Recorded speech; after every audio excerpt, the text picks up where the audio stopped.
Hello everyone, this is Maya Jain and you are watching English with Maya ma'am. जब हम कोई sentence को देखते हैं या किसी सेंटेंस की फ्रेमिंग करते हैं तो उसमें कुछ ऐसी चीज़ें होती है जो सारी मिलती है, सारी मिलकर, सारी जुड़कर एक पूरा का पूरा सेंटेंस फ्रेम करती है। तो वो सारी चीज़ें क्या कहलाती है? पार्ट्स ऑफ स्पीच कहलाती है। तो आज का जो हमारा टॉपिक है वो यही है कि किस तरह से पूरा सेंटेंस फ्रेम होता है और क्या क्या पार्ट्स है जो कि एक पूरा स्पीच बनाते हैं। सो आइए आज हम पढ़ते हैं parts of speech. Parts of speech mainly इन 8 चीज़ों से मिलकर बनता है। Noun, verb, pronoun, preposition, adjective, adverb, conjunction and interjection. So start करते हैं हम पार्ट ऑफ स्पीच के फर्स्ट पार्ट से और वो है नाउन। नाउन क्या होता है? हम बचपन से पढ़ते आ रहे हैं, noun is a name of a person, place, idea, thing. तो हर वो दुनिया की हर वो चीज़ जिसको कि कोई नाम दिया जा सके, दैट इज़ कॉल्ड नाउन। मतलब जैसे मेरा नाम माया है तो माया इज़ अ नाउन। ठीक है, ये मेरे पास मार्कर है तो मार्कर, इसको हमने नाम क्या दिया? मार्कर। तो दिस इज़ ऑल्सो नाउन। तो इस तरह से दुनिया की हर वो चीज़ जिसका कोई एक नाम होता है, जिसको नाम दिया जा सके, that is called noun. Just like Raman, Taj Mahal, love, tree, fly, ये सब किसी न किसी चीज़ के नाम है and that's why these are called nouns. So example देखते हैं। Rohit plays every evening. यहाँ पर रोहित क्या है? नाउन है। क्या है रोहित? नाउन। नाउन क्यों है? बिकॉज हमने एक पर्सन को नाम दिया है Rohit and that's why it is called noun. Love demands sacrifices. अब लव किसी का नाम है? जी बिल्कुल, लव भी किसी का नाम है, एक थॉट का नाम है, एक फीलिंग का नाम है। और इसीलिए क्योंकि किसी एक फीलिंग को और थॉट को हमने नाम दिया है love and that's Y love is also a noun. यहाँ पर इस लाइन में लव एक नाउन है। So love demands sacrifices.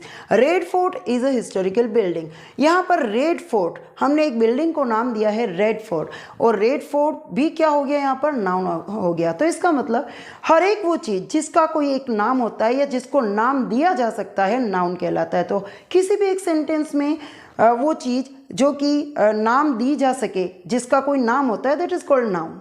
Now the next part of speech is pronoun. Pronoun क्या होता है? जैसा मैंने बोला कि नाउन किसी भी पर्सन, प्लेस, थिंग या आइडिया का नाम होता है। किसी का भी नाम जो होता है वो कहलाता है नाउन। लेकिन अगर हम उसकी जगह, नाउन की जगह कुछ और वर्ड इस्तेमाल कर सकते हैं। जैसे मैंने बोल दिया मेरा नाम माया है और मैंने अपनी जगह आई यूज़ कर दिया।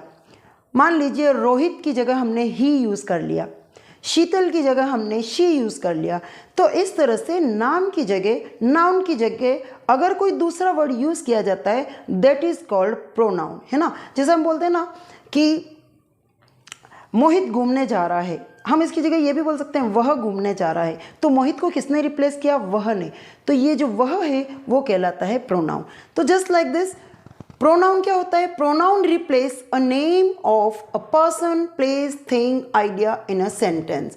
प्रोनाउन किसी का भी नाम, चाहे वो पर्सन हो, प्लेस हो, थिंग हो, आइडिया हो, उनको रिप्लेस करता है। यानी नाम की जगह हम क्या रख सकते हैं? He, she, it, they, these, those, ये सारी चीज़ें हम किसी के नेम की जगह यूज़ कर सकते हैं, नाउन की जगह यूज़ कर सकते हैं और उसे ही प्रोनाउन कहते हैं। एग्जाम्पल देखते हैं। ही इज कॉलिंग मी। अब यहाँ पर ही, मान लीजिए ही की जगह किसी का नाम ले लिया, मान लीजिए रोहित ले लिया, तो रोहित एक नाउन हो गया। लेकिन मैंने रोहित की जगह यह क्या यूज़ किया? ही, है ना। हम कर सकते हैं रोहित की जगह ही, तो ही हो गया pronoun. He is calling me. Me भी मैंने यहाँ पर मेरी जगह यूज़ किया है, मतलब यहाँ मी भी प्रोनाउन है। सो ही इज कॉलिंग मी, यहाँ पर ही क्या हो गया? प्रोनाउन हो गया। दे will join us on Monday. यहाँ पर देखिए दे मैंने उनकी जगह, मान लीजिए 2 या 2 से अधिक लोग हैं और उन सब के नाम ना लेकर मैं सीधा उनको ये बोल दूं कि वो लोग या वे, तो वे, यहाँ पर हमने उन वे को क्या बोला? दे। मान लीजिए राम, श्याम, मोहन, रोहित, शीला, ये सब थे, तो मैंने इन सब का नाम नहीं लिया और इसे बोल दिया कि वे को हम इंग्लिश में क्या बोलेंगे? They. So they will join us on Monday. तो इन सब के नाम को किसने रिप्लेस किया है? दे ने। तो दे क्या हो गया यहाँ पर? Pronoun. I left that house last year. I मैंने यूज़ किया है मेरी जगह, माया नाम ना लेकर आई मैंने लगा दिया है, तो उस नाम को रिप्लेस, माया के नाम को रिप्लेस किया है आई ने and that's why this is also a pronoun. So pronoun is the word which replaces the noun. Now the next part of speech is verb. Verb क्या होता है? वर्ब का मतलब होता है जो भी काम किया जाता है ना, क्रिया, जो भी काम होता है उसको हम वर्ब कहते हैं। जैसे उठना, बैठना, खाना, पीना, डांस करना, जाना, आना, रहना, ये सारी जो चीज़ें हैं ना वो सारी वर्ब कहलाती है। वर्ब मीन्स होता है कि एक्शन, हम क्या काम कर रहे हैं, उस काम करने को क्या कहा जा सकता है। जैसे मैं अभी आपको पढ़ा रही हूँ, है ना, तो I am teaching. Teach means verb, एक एक्शन है। तो जो भी काम होता है, जो भी एक्शन होता है, that is called verb. Verb, a verb is a word और group of words which describes an action.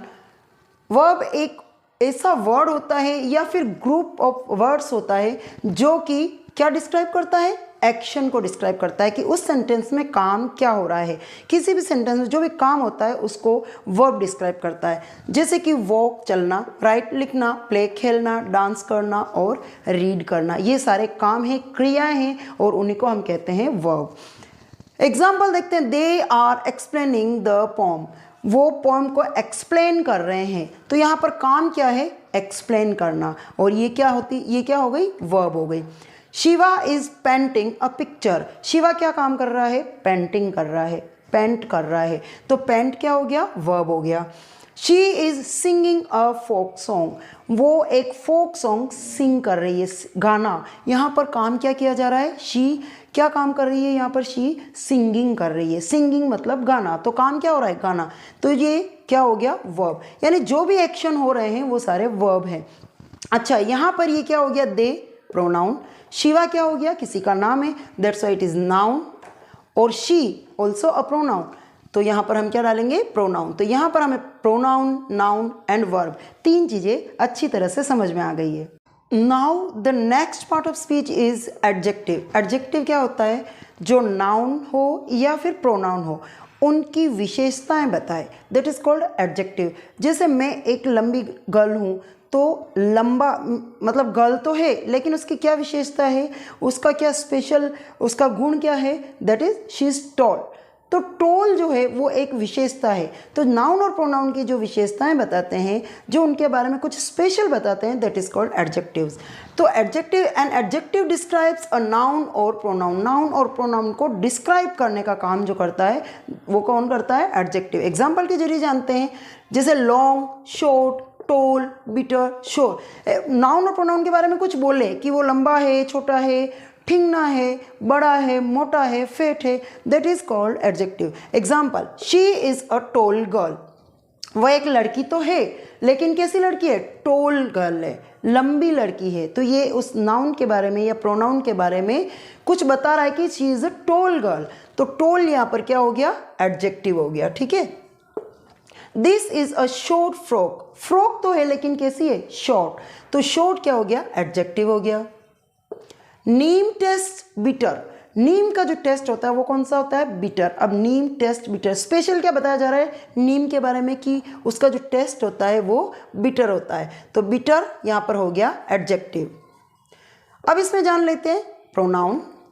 This is a, so it is also pronoun. नीम एक नाम है तो ये हो गया नाउन।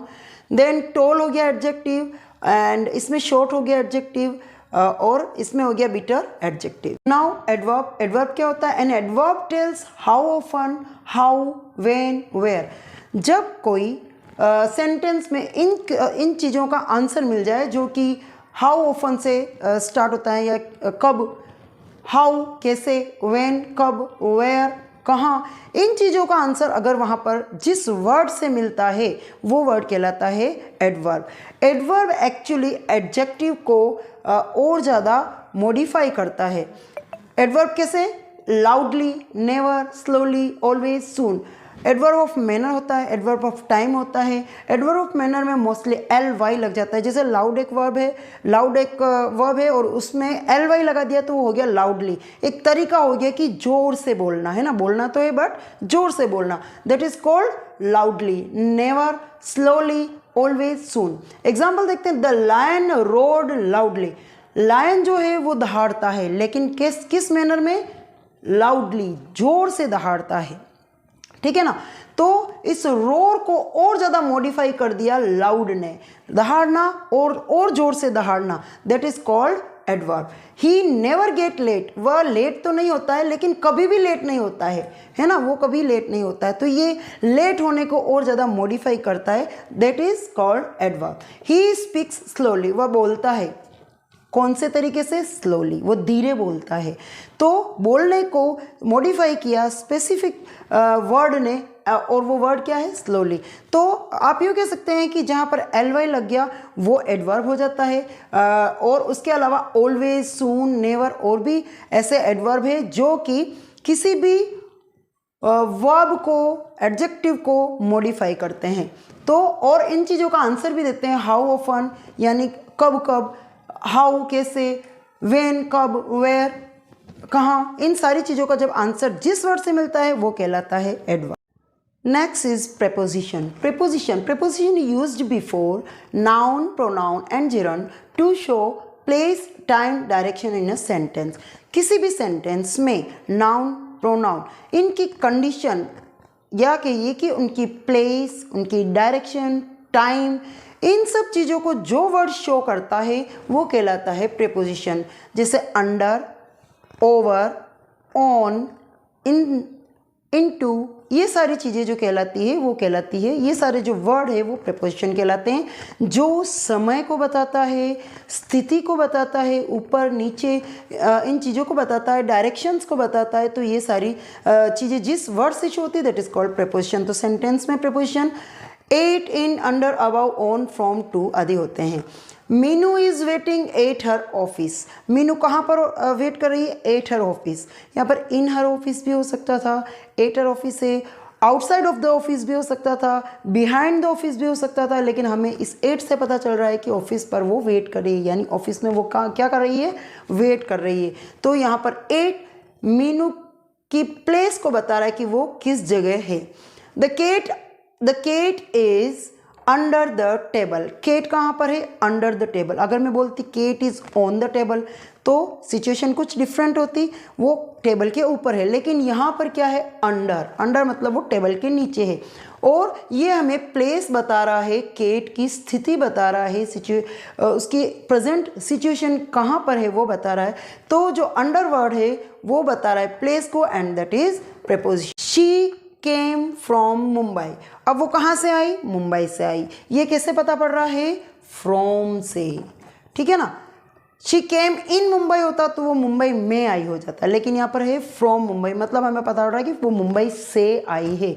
तो ये जो फ्रॉम वर्ड है वो डायरेक्शन या कहिए कि उसकी प्लेस को बता रहा है, वो मुंबई की तरफ से आ रही है, मुंबई से आ रही है, तो डायरेक्शन को बता रहा है, एंड दैट इज प्रेपोजिशन। तो प्रेपोजिशन क्या बताता है, नाउन और प्रोनाउन की सिचुएशन को, उसकी स्थिति को, कि वो कहाँ पर है, किस डायरेक्शन में है, किस टाइम पर है, ये सारी चीज़ें कहाँ पर है, किस प्लेस पर है, ये सारी चीज़ें बताने के लिए जिस वर्ड का यूज़ किया जाता है that is called preposition.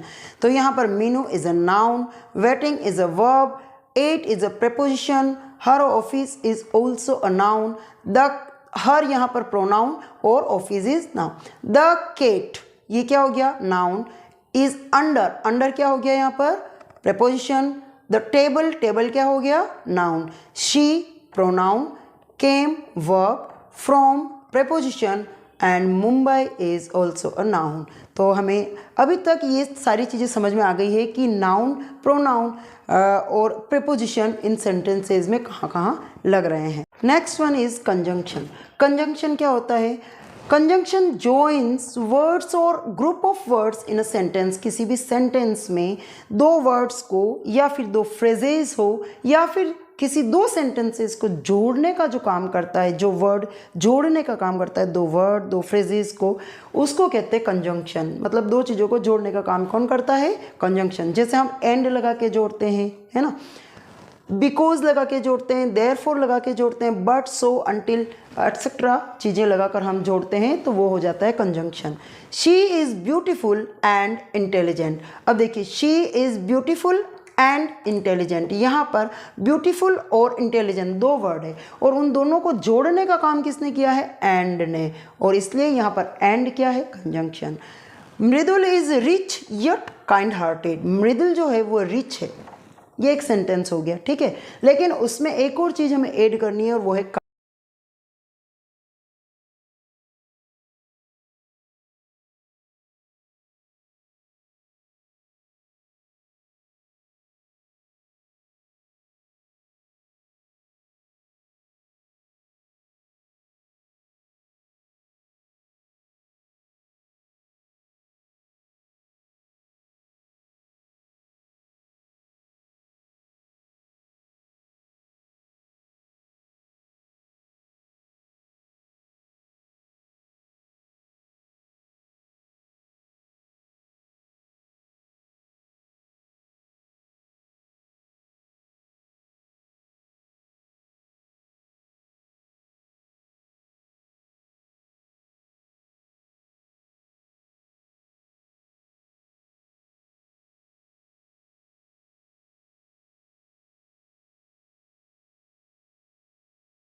Next and last one is interjection. Interjection क्या होता है? जब हम कोई सरप्राइज, एकदम से हमें कोई सरप्राइज हो जाता है, चाहे वो दुख का हो, खुशी का हो, और हम उछल जाते हैं। चाहे वो दुख की खबर सुनेंगे तो भी एकदम से हम दुखी हो जाएंगे और हमारे मुंह से निकलेगा उप्स, ओह, इस तरह के वर्ड्स निकले। ठीक इसी तरह से कोई खुशी की बात हो, सरप्राइजिंगली हमें कोई अच्छी चीज़ मिल गई हो या अच्छा हमारे साथ कुछ हो गया हो, तो हम बोलते हैं वाओ। अगर हमने कोई अच्छा काम कर दिया है देन हम बोलते हैं ब्रेवो। तो इस तरह की चीज़ें जब हम किसी सेंटेंस में यूज़ करते हैं तो वो सारे सेंटेंस, वो सारे वर्ड्स कहलाते हैं इंटरजेक्शन। इन वर्ड्स को क्या बोलते हैं? Interjection. Interjection expresses strong emotions. हमारे स्ट्रॉन्ग इमोशंस, अचानक से आए इमोशंस को जो वर्ड बताता है वो होता है interjection. And mostly followed by an exclamation point, और मोस्टली इसके साथ एक्सक्लेमेशन पॉइंट, इस तरह का मार्क लगा हुआ होता है। इस तरह का मार्क जहाँ लगा हुआ होता है वो होता है interjection. So wow, well, bravo, hurray, oops etcetera जो वर्ड है वो इंटरजेक्शन कहलाते हैं। Wow, what a beautiful car, wow, what a beautiful car. तो वाओ जो हमने यूज़ किया ना, ये वाओ वर्ड क्या है? इंटरजेक्शन। क्यों किया? खुशी के मारे।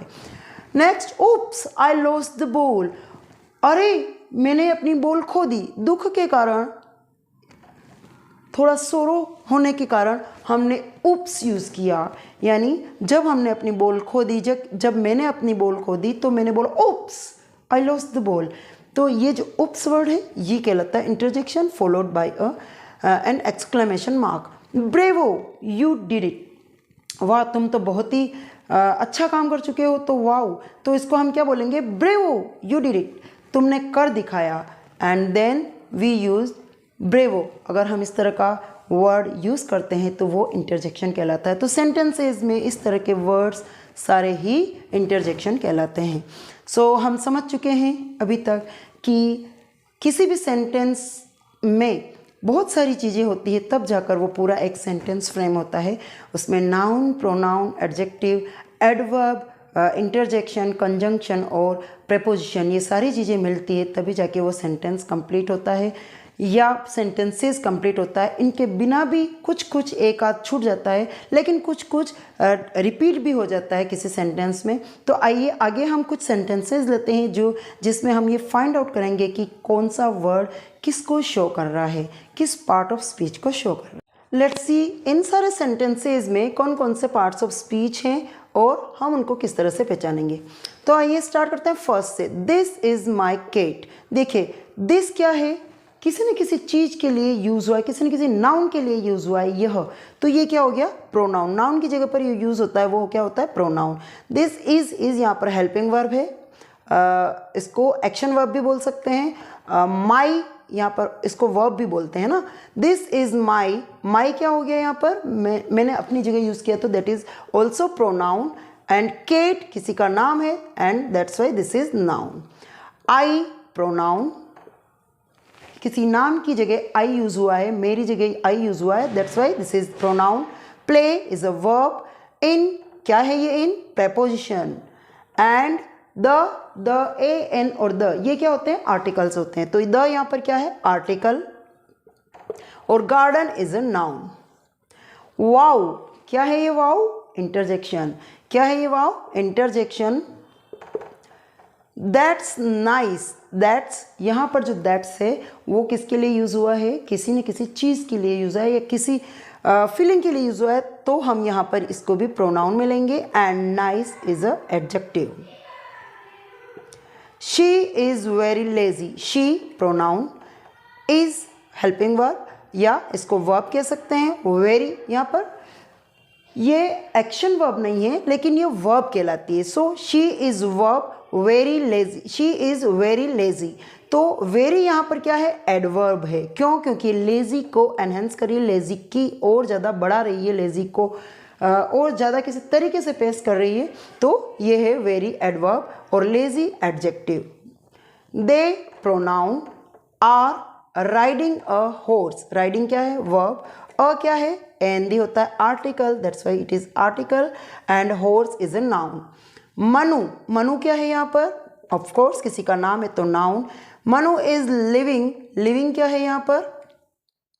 वर्ब, हेल्पिंग वर्ब, एंड क्या है जो दो सेंटेंसेस को जोड़ रहा है। Manu is living and he will join अस, तो एंड इन दोनों सेंटेंसेस को जोड़ रहा है और जो जोड़ता है उसको क्या बोलता है, कंजंक्शन। तो ये कंजंक्शन है। ही क्या है, ये प्रोनाउन है क्योंकि ये मनु की जगह यूज हो रहा है, that's why this is pronoun. He will join us, he will join यहाँ पर वर्ब है, अस यहाँ पर प्रोनाउन है। सो गाइज़ आई होप कि आपको आज का वीडियो बहुत पसंद आया होगा और आप ये सारी चीज़ें बहुत अच्छी तरह से पार्ट्स ऑफ स्पीच को समझ चुके होंगे। आपको आगे की वीडियो मिलते रहे इसलिए बेल आइकन को ज़रूर प्रेस कीजिएगा और अभी तक आपने मेरे चैनल को सब्सक्राइब नहीं किया है तो सब्सक्राइब कीजिएगा, लाइक और शेयर करना ना भूलिए। मिलते हैं नेक्स्ट वीडियो में जो कि बहुत ही इंटरेस्टिंग वीडियो होगा। Till then bye everyone, have a very nice day.